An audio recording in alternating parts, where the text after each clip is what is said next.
नमस्कार दोस्तों, हम हाजिर हैं अपने YouTube channel biology study centre में। और इसके माध्यम से हम आपको बायोलॉजी विषय से संबंधित इस समय किंगडम एनिमल के फाइलमों की चर्चा कर रहे हैं। पिछले वीडियो में हमने आपको बताया था पोरीफेरा और उससे पहले प्रोटोजोआ, और आज हम चर्चा करेंगे हाइड्रा की। ये लॉन्गिट्यूडनल सेक्शन एलएस आपके सामने दिया हाइड्रा का दिया गया है और हम हाइड्रा की चर्चा कर रहे हैं, इसके मेंबर की चर्चा कर रहे हैं। सिलेंट्रेटा के मेंबर की चर्चा कर रहे हैं और यहाँ से हम आपको बताते हैं हाइड्रा के बारे में, हैबिटाट, हाइड्रा की स्ट्रक्चर, हाइड्रा के बारे में बहुत सारी जानकारी आपको यहाँ पर उपलब्ध है। तो शुरू करते हैं दोस्तों। इसके सिस्टेमिक क्लासिफिकेशन की बात करेंगे। सिस्टेमिक क्लासिफिकेशन, सिस्टेमिक क्लासिफिकेशन कहने का मतलब होता है वर्गीकरण में स्थिति। वर्गीकरण में स्थिति, क्या स्थिति है? स्थिति की बात करेंगे। वर्गीकरण में क्या स्थिति है इसको?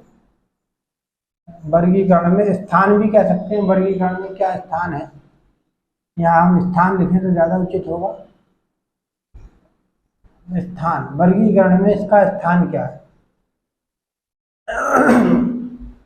वर्गीकरण में अगर हम बात करें किंगडम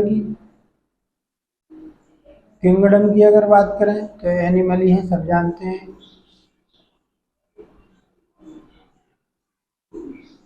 अगर हम बात करें फाइलम की तो कौन सा फाइलम है? ये सिलेंट्रेटा पढ़ रहे हैं। अगर हम बात करें इसके क्लास की तो नाम से पता चल रहा है हाइड्रोजोआ है, हाइड्रोजोआ। अगर हम बात करें इसके जेनस की, ऑर्डर की अगर बात करें, हाइड्रोइडिया है, हाइड्रोइडिया है। अगर इन जेनस की बात करें, इसका कौन सा जेनस देखने को मिलेगा, यहाँ से सवाल पूछा जाता, तो हाइड्रा होगा। स्पीशीज की अगर बात करेंगे हम तो हाइड्रोइडिया। स्पीशीज की अगर बात करेंगे तो वल्गेरिस। ये इसका सिस्टेमिक क्लासिफिकेशन आप देख सकते हैं, हाइड्रा का सिस्टेमिक क्लासिफिकेशन। ये सब आपको मैं पहले ही जो है समझा चुका हूँ। इसका क्लासिफिकेशन किस तरीके से करते हैं ये आप अच्छे से जानते होंगे। सिलेंट्रेटा का दूसरा नाम अगर हम बात करें तो निडेरिया भी कहते हैं, और इसको निडेरिया नाम से भी हम जान सकते हैं, इसको निडेरिया भी कहते हैं। निडेरिया क्योंकि इसमें निडोब्लास्ट नामक, निडेरिया, इसमें निडोब्लास्ट नामक एक स्ट्रक्चर पाई जाती है जिस पर दंश कोशिका होती है और उस दंश कोशिका शिकार को बेहोश करने के काम आती है। इतना आप समझ चुके होंगे अच्छे से। इसको चाहें तो आप नोट कर सकते हैं 1 सेकंड के लिए, उसके बाद मैं आपको नेक्स्ट पॉइंट बताता हूँ।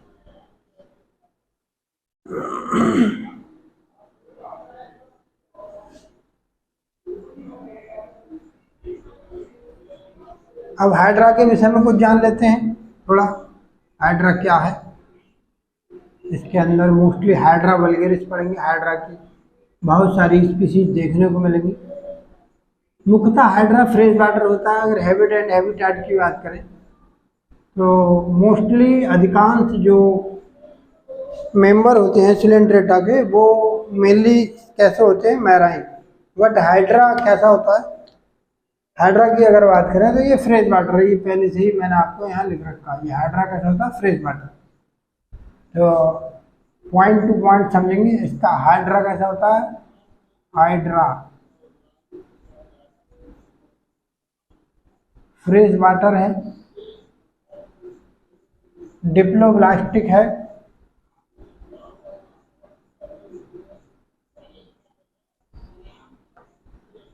आउटर मोस्ट लेयर को हम क्या कह सकते हैं? एपिडर्मिस है,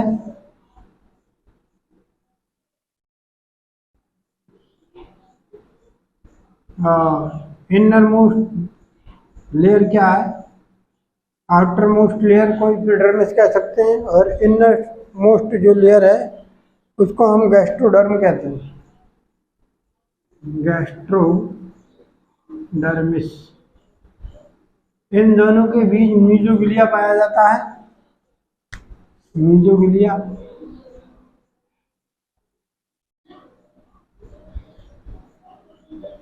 मीजोगिलिया, और इस मीजोगिलिया में कई प्रकार की सेल्स देखने को मिल जाती है। अगर हम बात करें इसके सिमेट्री की, सिमेट्री कौन सी सिमेट्री है?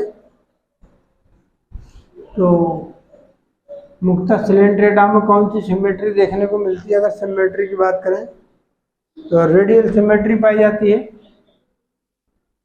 रेडियल सिमेट्री शो करता है, एसिमेट्रिकल भी होते हैं ये, और रेडियल सिमेट्री यहाँ देखने को मिलेगी।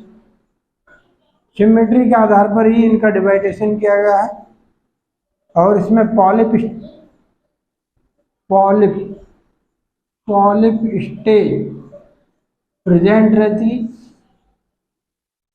बट मेडुसा एब्सेंट होती। मेडुसा एब्सेंट, यहाँ मेडुसा एब्सेंट होती है, मेडुसा देखने को नहीं मिलती। ये पूरी स्ट्रक्चर आप देख रहे हैं, ये पॉलिप स्टेज है। ये लॉन्गिट्यूडनल सेक्शन दिया गया है मार्फोलॉजिकल के, जब पॉइंट आएगा तो मैं आपको इसके बारे में बताता हूँ। इसके अलावा हाइड्रा क्लोरेला नामक शैवाल के साथ हाइड्रा क्लोरेला नामक बीजीय ब्लू ग्रीन एल्गा के साथ सिम्बायोसिस नेचर शो करता है।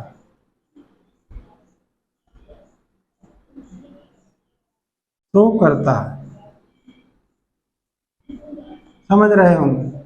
क्लोरेला नामक बीजीय ब्लू ग्रीन एल्गा है, ये इसके साथ सिम्बायोसिस रहता है, इंटरनल स्ट्रक्चर में रहता है ये। और अगर इसके इंटरेस्टिंग फूड मटेरियल की बात करें, क्या ये खाता है? तो इंटरेस्टिंग फूड मटेरियल,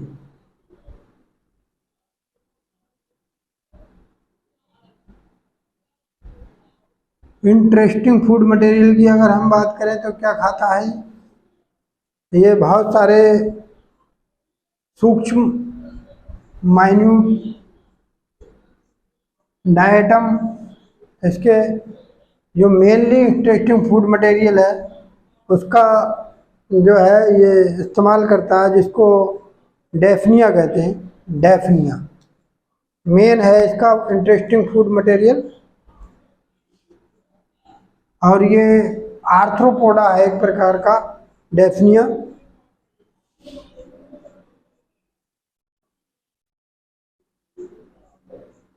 ये आर्थ्रोपोडा है, ये क्या है? आर्थ्रोपोडा, ये एक प्रकार का आर्थ्रोपोडा है, आर्थ्रोपोडन है ये। और आर्थ्रोपोडा होने के नाते ये इसका इंटरेस्टिंग फूड मटेरियल है। नेक्स्ट अगर हम बात करें तो ये कार्निवोरस होता है।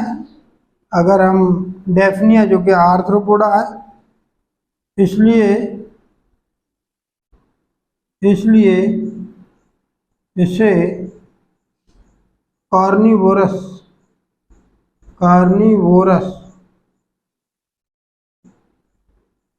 कहा जाता है, अर्थात हाइड्रा मांसाहारी होता है। इतनी बात आप समझ रहे हो, इसका नोट करते चलें और मैं चाहूँगा इसको रफ किया जाए। और नेक्स्ट बिंदु की ओर बढ़ते हैं हम, इसको साफ करते हुए।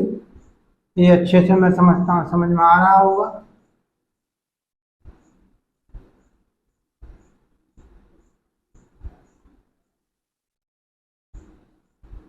डेफनिया ध्यान रखना है, पूछ लेगा। और जू क्लोरेला नामक सवाल, ये यहाँ तक प्रश्न बहुत बार पूछा गया। क्लोरेला जो है वो उसका सिम्बायोसिस नेचर शो करता है, क्लोरेला। ये बात आपको ध्यान रखना है। और अब हम इसके स्ट्रक्चर की अगर बात करें, क्या क्या चीज़ इसमें देखने को मिलती है, इसकी और कुछ जनरल कैरेक्टर के बारे में हम थोड़ा बात कर लेते हैं। ये इसकी बॉडी कैसी होती है, पूरी तरह से बॉडी सिलेंड्रिकल होती है और इसके शीर्ष का मतलब अपेक्स रीजन पर, अपेक्स क्षेत्र पर ये हाइपोस्टोम पाया जाता है। हाइपोस्टोम जो माउथ एंड एनस दोनों का कार्य करता है।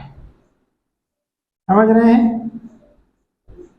भोजन ग्रहण करने और मल त्यागने दोनों का एक ही छिद्र होता है, माउथ और एनस के लिए हाइपोस्टोम, जिस पर हाइपोस्टोम पर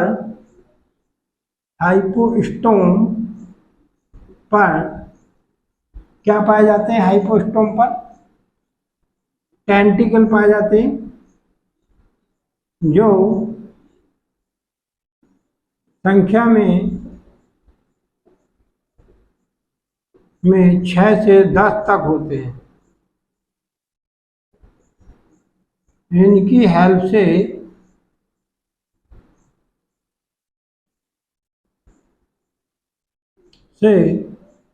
ये फूड कैप्चरिंग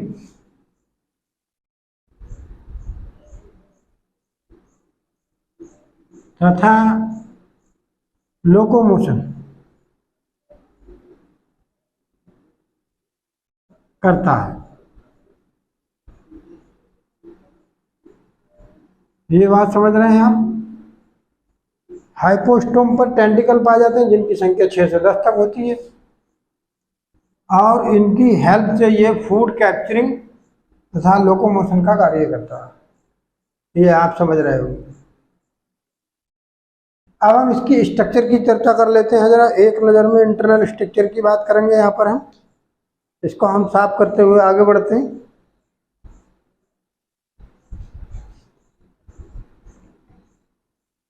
कौन सा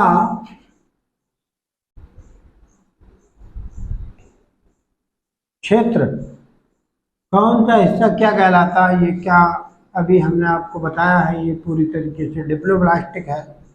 तो अगर ये डिप्लोब्लास्टिक है तो अंदर वाले को क्या कहते हैं, बाहर वाली लेयर को क्या कहते हैं, इसकी चर्चा करते हैं। अब ये देखिए इंटरनल स्ट्रक्चर है, पूरी तरीके से हम देख रहे हैं।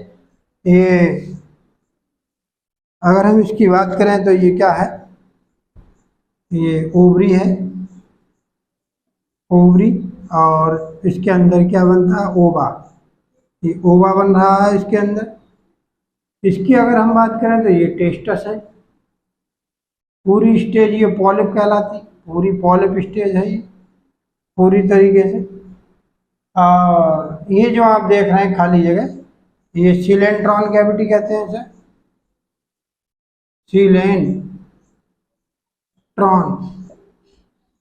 कैविटी कह सकते हैं इसे, या इसका दूसरा नाम क्या है, अथवा इसको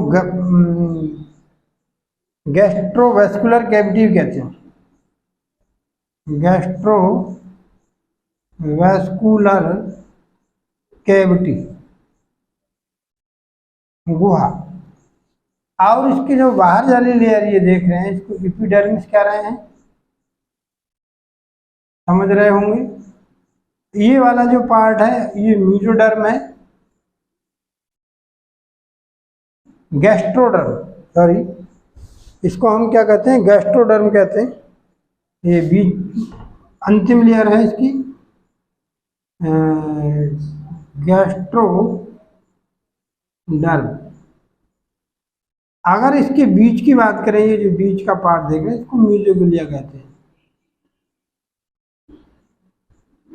यहाँ पर मीजोगिलिया ये किसके सेक्रेशन से उत्पन्न होता है, ये पार्ट एपिडर्मिस और गैस्ट्रोडर्म के बीच में मीजोगिलिया पाया जाता है। और मीजोगिलिया जो है वो उसमें कई सारी सेल्स रहती हैं, बहुत सारी सेल्स यहाँ पर पाई जाती हैं, नर्व सेल, जेनेटिव सेल और बहुत सारी सेल पाई जाती हैं। इसकी बात करें तो ये बड है, बड लाइक स्ट्रक्चर आपको देख रहे हैं ये बात, इससे बडिंग होती है और नया अमीबा का फॉर्मेशन होता है। ये आप देख रहे हैं इसको टेंटिकल कहते हैं, ये टेंटिकल है जिन्हें स्पर्शक कहा जाता है। ये पूरी तरीके से स्पर्शक है। ये ये निडोब्लास्ट है, ये आप बैटरीज बोलते हैं इसको, बैटरीज दूसरा नाम बैटरीज है, निडोब्लास्ट कहते हैं इसे, इसीलिए इसका नाम निडेरिया पड़ा है। और इसके जो हम माउथ देख रहे हैं जिसको हाइपोस्टोम कह रहे हैं, और इसके जो टेंटिकल होते हैं वो हालो टाइप होते हैं। टेंटिकल कैसे होते हैं इसके टेंटिकल हालो होती है, हालो टाइप। हालो का मतलब समझ रहे हैं, खोखले, खोखले, पूरे खोखले होते हैं। ये इसके इंटरनल स्ट्रक्चर की बात करिए हमने। और अगर हम इसके एक्सक्रिएशन की बात करें, उत्सर्जन की बात करें, एक्सक्रिएशन, तो ये by body surface and hypostome, body surface and hypostome. अगर एक्सक्रिएशन मटेरियल की बात करें, मटेरियल कौन सा है, तो ध्यान से समझ लें, यहाँ से बहुत महत्वपूर्ण प्रश्न पूछा जाता है। जो जंतु जल में रहने वाले होते हैं, जो जल के प्राणी होते हैं, जिनको जल की बहुत अधिक मात्रा में आवश्यकता होती है, जो जल में निवास करते हैं, उनका एक्सक्रिएशन मटेरियल क्या होता है। इसकी अगर बात करें तो अमोनिया, अमोनिया, ये सवाल बहुत महत्वपूर्ण है। जितने जल में रहने वाले होते हैं जो मोस्टली अमोनिया का उत्सर्जन करते हैं, अमोनिया इसका उत्सर्जी पदार्थ है, एक्सक्रिएशन मटेरियल है ये अमोनिया का उत्सर्जन करता है। इसके अलावा हम बात करते हैं अगले नेक्स्ट पॉइंट की। इसको समझ लिया हो तो हम इसको मिटाना चाहते हैं।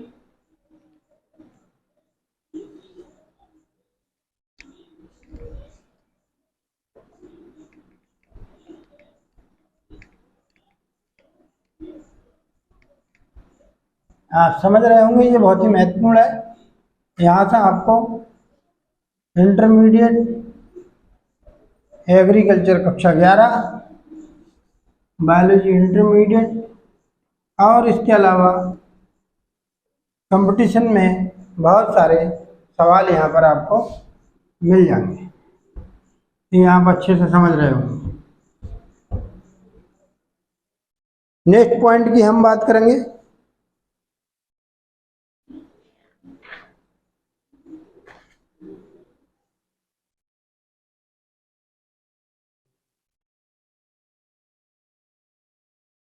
हाइड्रा में CNS सेंट्रल नर्वस सिस्टम नहीं पाया जाता। सेंट्रल नर्वस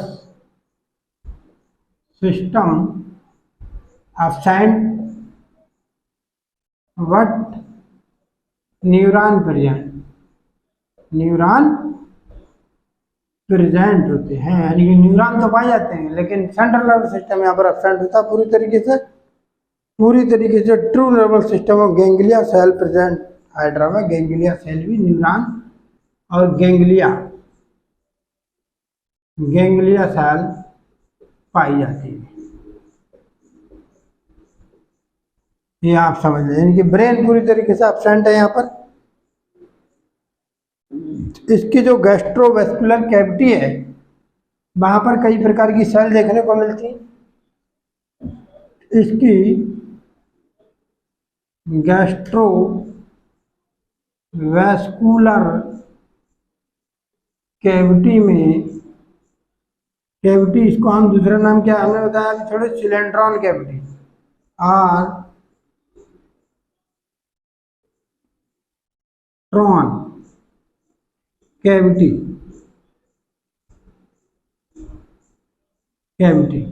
में कई प्रकार की सेल देखने को मिलती है।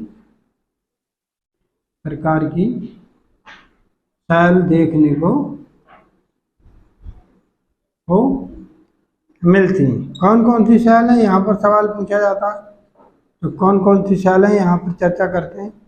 तो इसकी अगर हम बात करें तो एपिथेलियल सेल पाई जाती है,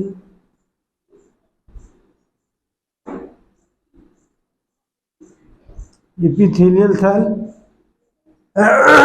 ग्लैंड सेल की बात करेंगे, ग्लैंड सेल भी देखने को मिलती। ग्लैंड सेल ग्रंथि कोशिका, इसके नर्व सेल भी देखने को मिलती है। नर्व सेल जिसको अभी हमने न्यूरॉन कहा। इसके अलावा अगर हम बात करें तो सेंसरी सेल,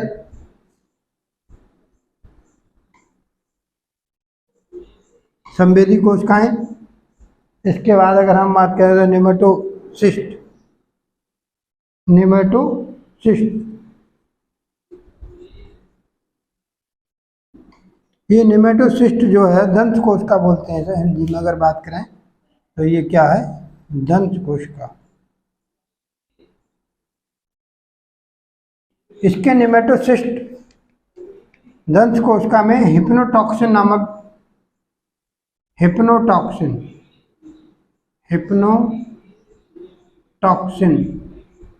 नामक पॉइजन पाया जाता। टॉक्सिन नामक सब्सटेंस जो जहरीला होता है। क्या होता है, जहरीला, पॉइजनस होता है, पूरी तरीके से पॉइजनस होता है। इसकी हेल्प से ये दूसरे अपने प्रे को क्या करता है, ये प्रे के लिए बेहोश करता है।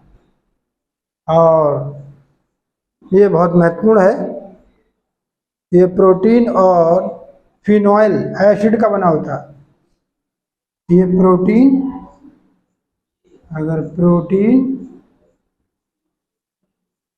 और प्लस फिनोइल, ये दो पदार्थ हैं, प्रोटीन प्लस फिनॉल, इनसे मिलकर ये बना होता है। अगर हम इस सेल की अगर स्ट्रक्चर देखें तो हम इसको मिटाना चाहेंगे ऊपर वाले को, आप समझ लिया हो तो।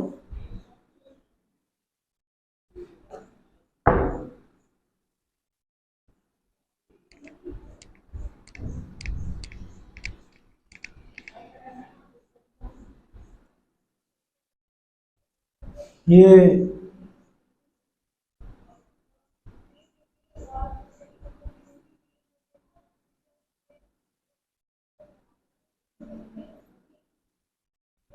पूरी तरीके से आप देख रहे हैं बनी हुई, ये दंत कोश का हिप्नोटॉक्सिन नामक जहर पाया जाता है इसमें पूरी तरीके से।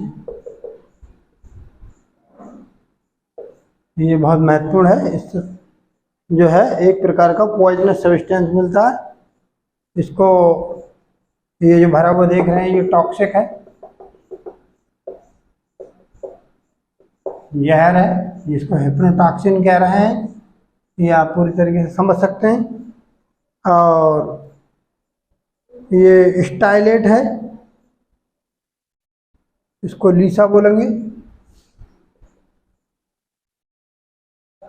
ये लीसा है। अगर हम इसकी बात कर लेते हैं, ये लार्व बोलते हैं इसको, इस वाले हिस्से को लार्व। अगर हम इसके रिप्रोडक्शन की बात करें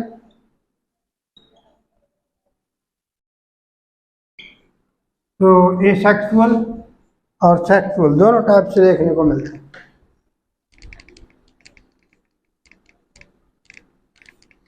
अगर हम रिप्रोडक्शन की बात करेंगे इसके, तो आप देख रहे हैं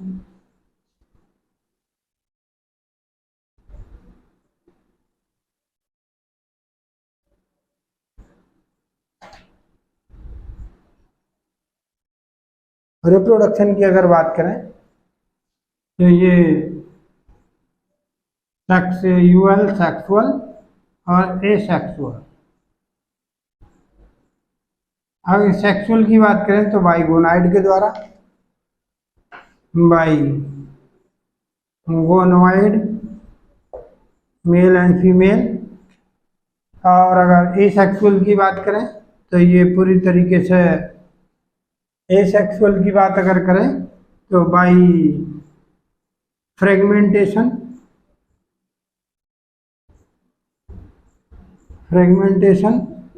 by budding, bud like structure बन जाती है इसके एपेक्स पार्ट पर और वहां से टूट कर अलग हो जाता है और नया अमीबा का फॉर्मेशन होता है। फ्रेगमेंटेशन की बात करें तो इसका मतलब हो गया कि अगर अमीबा के 100 टुकड़े कर दिए जाएं तो प्रत्येक टुकड़ा नया अमीबा बनाने की क्षमता रखता है, यानी कि रीजनरेशन का गुण इसमें पाया जाता है। रीजनरेशन अमीबा में, बहुत महत्वपूर्ण बात, अमीबा में रीजनरेशन का गुण पाया जाता है। रीजनरेशन कहने का मतलब हो गया, क्या मतलब हो गया? रीजनरेशन कहने का क्या मतलब आप समझ रहे होंगे? पुनरुद्भवन, पुनरुद्भवन दोबारा उत्पन्न होना। किसी अंग का भंग होने पर वो नया अमीबा बन जाएगा, नया उसका अंग जनरेट हो जाएगा, नया बन जाएगा। छिपकली की आप पूंछ काट देते तो नई पूंछ देखने को मिल जाती है, ऐसी इसका भी कोई पार्ट अगर टूट जाता है तो रीजनरेशन के द्वारा नया अमीबा बन सकता है, नया हाइड्रा बन सकता है। हाइड्रा की चर्चा कर रहे हैं, अगर कहीं उनसे अमीबा निकल गया हो तो इसके लिए माफी चाहते हैं। हाइड्रा, तो हाइड्रा में ये खास तौर से बात पाई जाती है कि इसमें रीजनरेशन का गुण पाया जाता है। अगर इसके 1000 टुकड़े कर दें तो 1000 अमीबा बन सकते हैं, ये आप अच्छे से समझ रहे हो। ये देखिए यहाँ भी अमीबा लग गया, थोड़ी मिस्टेक हो रही है यहाँ पर। हम बात हाइड्रा की कर रहे हैं, किसकी कर रहे हैं? हाइड्रा। ये बात समझ रहे होंगे आप। तो आज हमने आपको पूरी तरीके से हाइड्रा की एक एक पॉइंट, आपको एक एक बात बता रखी है। हाइड्रा किस नेचर का प्राणी है और हाइड्रा में क्या क्या चीज़ देखने को मिलती है। सबसे महत्वपूर्ण लक्षण इसका न्यूमोटोसिस्ट का पाया जाना है, जो पूरी तरीके से दंत कोशिका कहलाती है। तो हम अपनी वीडियो यहाँ समाप्त करते हैं और इसके बाद इसके जो अगला मेंबर है ऑरेलिया है, ओवेलिया है, उसके बारे में चर्चा करेंगे थोड़ी थोड़ी, और उसके बाद नया फाइलम शुरू करते हैं। SK हेलमिंथी। और धीरे धीरे इसी तरीके से हम जितने भी सारे फाइलम हैं उनको कवर करते हुए चलेंगे। तो जो भी भाई बहन इसको देख रहे हैं वो इससे अच्छे से लाभ उठाएं और सब्सक्राइब करें, इसको सेंड करें। बहुत बहुत धन्यवाद देखने वालों के लिए। शुभ रात्रि।